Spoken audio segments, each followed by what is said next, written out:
Good morning सभी को। स्वागत है आप सभी का आपके अपने परिवार साइन एजुकेशन पे। तो आज हम डिस्कस करने वाले हैं 19 जनवरी के करंट अफेयर के बारे में।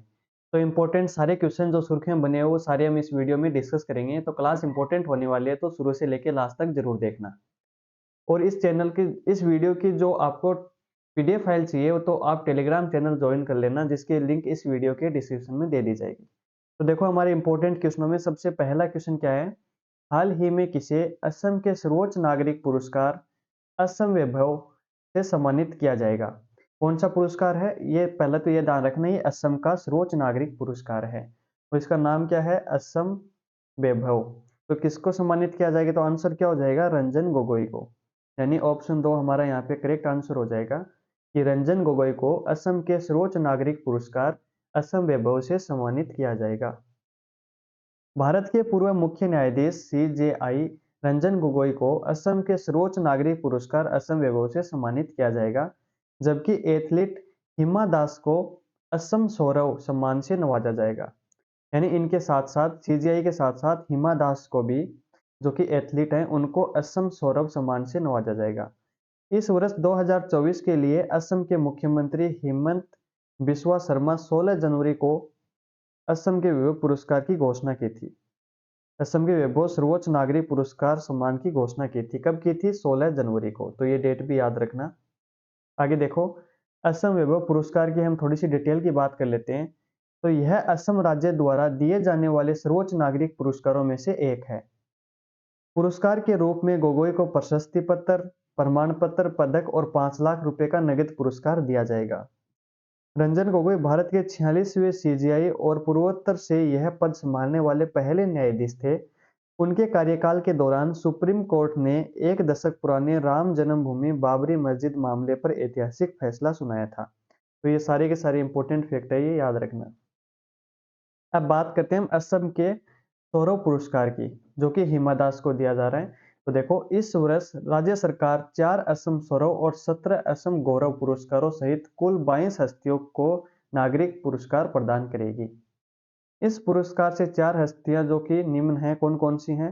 हिमा दास एथलीट से हैं, डॉक्टर किशन चंद नौरियाल ये कला और संस्कृति से बिलोंग करते हैं, एलविस अली हजारिका तैराकी से, और नादीराम देवरी जो युवा नृत्य से। इस पुरस्कार स्वरूप एक प्रशस्ति पत्र, प्रमाण पत्र, पदक और 4 लाख रुपए का नगद पुरस्कार दिया जाएगा। तो ये याद रखना, असम सौरव पुरस्कार की डिटेल है थोड़ी। नेक्स्ट क्वेश्चन देखो, हाल ही में किसके द्वारा सुरक्षित मोबाइल इकोसिस्टम संभव तैयार किया गया? इकोसिस्टम का नाम क्या है? संभव। तो ये नाम याद रखना, किसके द्वारा तैयार किया गया? तो आंसर क्या हो जाएगा? भारतीय सेना के द्वारा। यानी ऑप्शन यहाँ पे 2 करेक्ट हो जाएगा। भारतीय सेना के द्वारा सुरक्षित मोबाइल इकोसिस्टम, जिसका नाम क्या है? संभव। देखो, भारतीय सेना ने देश के आत्मनिर्भर अभियान को मजबूत करते हुए त्वरित कनेक्टिविटी के साथ एंड टू एंड सुरक्षित मोबाइल इकोसिस्टम विकसित किया है। इसे संभव SAMBHAV यानी secure army mobile Bharat version नाम दिया गया है। संभव को शिक्षा उद्योग के प्रमुख राष्ट्रीय उत्कृष्टता केंद्रों के सहयोग से विकसित किया गया है।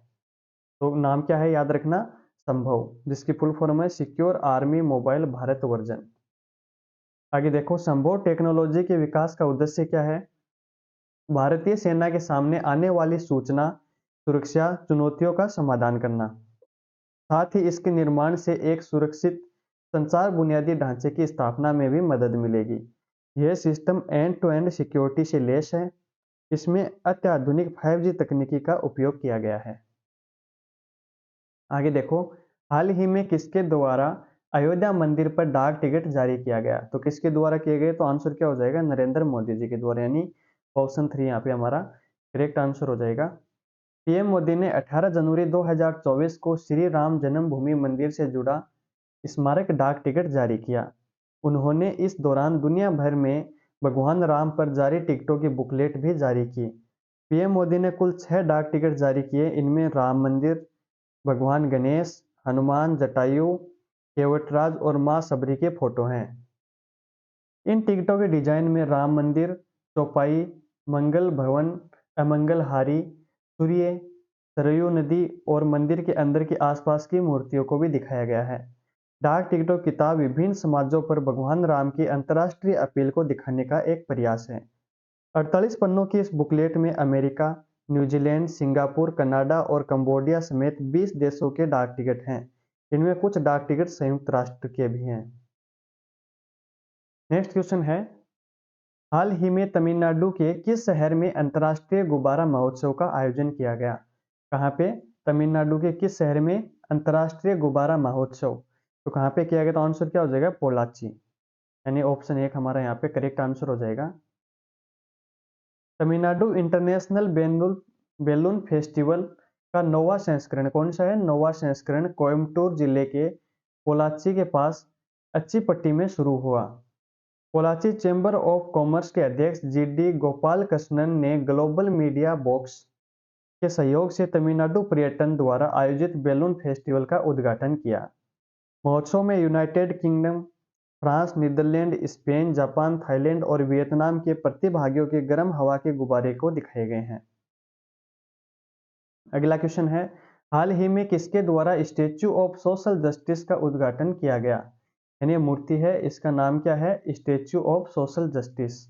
तो किसके द्वारा किया गया? तो आंसर क्या हो जाएगा? जगन मोहन रेड्डी के द्वारा। यानी ऑप्शन 4 हमारा यहाँ पे करेक्ट हो जाएगा। स्टैच्यू ऑफ सोशल जस्टिस यानी सामाजिक न्याय की प्रतिमा, जिसे डॉक्टर बी.आर. अम्बेडकर स्मृति वनम के नाम से भी जाना जाता है, भारत के आंध्र प्रदेश राज्य के विजयवाड़ा में स्थित यह प्रतिमा है। यह स्मारक एक भारतीय राजनेता, समाज सुधारक और संविधान के जनक बाबा साहब अम्बेडकर को समर्पित है।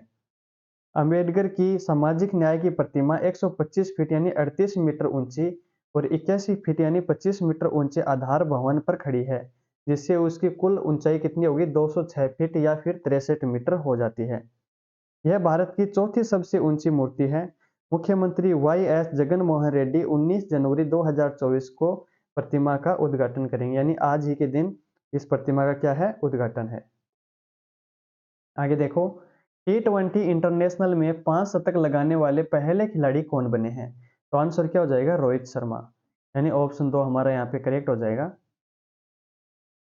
रोहित शर्मा ने T20 इंटरनेशनल में 5 शतक बनाने वाले पहले बल्लेबाज बनकर इतिहास रच दिया है।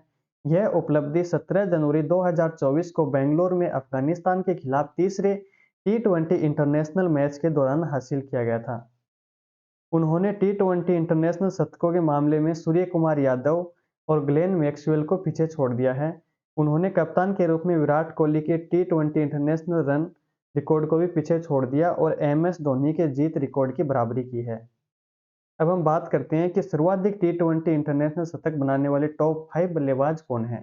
तो देखो, 1 नंबर पे कौन आ गए हैं? रोहित शर्मा, 5 शतक लगाकर। फिर उसके बाद में है सूर्य कुमार यादव 4, ग्लेन मैक्सवेल भी 4, ये ऑस्ट्रेलिया से है ना। और फिर नेक्स्ट है सबावुन डेविजी, जो कि चेक गणराज्य से इन्होंने 3 लगाए हैं, और कोलिन मुनरो न्यूजीलैंड के, इन्होंने भी 3 शतक लगाए हैं। तो ये याद रखना टॉप 5 की सीरीज। नेक्स्ट देखो, किस राज्य सरकार के द्वारा महतारी वंदना योजना 2024 शुरू की है?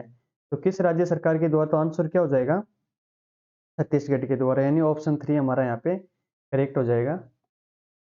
मध्य प्रदेश सरकार द्वारा आयोजित की गई आर्थिक सरकारी लाडली बहना योजना से प्रेरित होकर अब छत्तीसगढ़ सरकार ने भी एक नई योजना शुरू की है। इस योजना के अंतर्गत हर माह महिलाओं को 1,000 रुपये सरकार द्वारा प्रदान किए जाएंगे। यानी महीने के 1,000 रुपये महिलाओं को प्रदान किए जाएंगे। यानी कि पूरे साल में 12,000 रुपये की आर्थिक मदद सरकार के द्वारा महिलाओं को प्राप्त होगी। अब इस योजना का लाभ छत्तीसगढ़ की विवाहित महिलाएं उठा पाएंगी। यानी जो विवाहित महिलाएं, उनको यह लाभ मिलेगा। लाभार्थी महिलाओं के परिवार की वार्षिक आय 2.5 लाख रुपए से कम होनी चाहिए और महिलाओं की आयु है वो 23 से 60 वर्ष के भीतर होनी चाहिए। तो इसका ये क्राइटेरिया रहेगा। आगे देखो, हाल ही में पक्के पागा हॉर्नबिल फेस्टिवल कहाँ शुरू हुआ है? तो कहाँ पे शुरू हुआ है ये? तो आंसर क्या हो जाएगा? अरुणाचल प्रदेश में। यानी ऑप्शन 2 हमारा यहाँ पे करेक्ट हो जाएगा। पक्के पागा हॉर्नबिल फेस्टिवल का 9वां संस्करण 18 जनवरी 2024 को अरुणाचल प्रदेश के पक्के केसांग जिले के सिजोसा शहर में हॉर्नबिल की सुरक्षा और संरक्षण के आह्वान के साथ शुरू हुआ है। PPHF यानी इसका जो पक्के पागा हॉर्नबिल फेस्टिवल है, इसको PPHF नाम दिया है ना शॉर्ट में, वो 2019 में तत्कालीन अरुणाचल के मुख्यमंत्री पेमा खांडू द्वारा राज्य उत्सव घोषित किया गया था। कब किया गया था? 2019 के अंदर। किसके द्वारा? तत्कालीन मुख्यमंत्री पेमा खांडू जी के द्वारा। इस वर्ष की थीम क्या है? दोमू तो है, दोमू तो है, पागा हम दोमू तो है, जिसकी निस्सी में अनुवाद क्या है?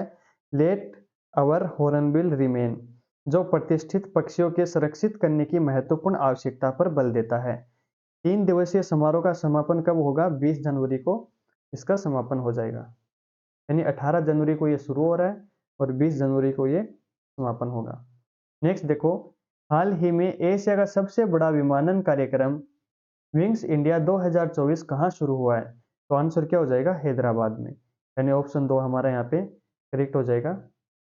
हैदराबाद के बेगमपेट हवाई अड्डे पर विंग्स इंडिया 2024 का उद्घाटन किसके द्वारा? ज्योतिरादित्य सिंधिया करेंगे।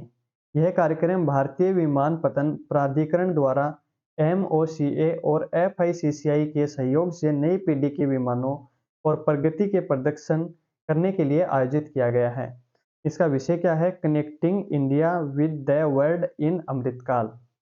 इस समारोह में 1500 प्रतिनिधियां और 5000 व्यापार प्रतिनिधियों और 1 लाख आगंतुकों की भागीदारी की उम्मीद है। तो देखो, हमने 19 जनवरी के जितने भी इंपॉर्टेंट क्वेश्चन बने थे वो सारे हम इस वीडियो में डिस्कस कर लिए। तो वीडियो पसंद आई तो इसको लाइक करना और चैनल को सब्सक्राइब करना, जिससे आपको रोज सुबह सुबह नए अपडेट के साथ सारे क्वेश्चन मिल सकें। Thank you.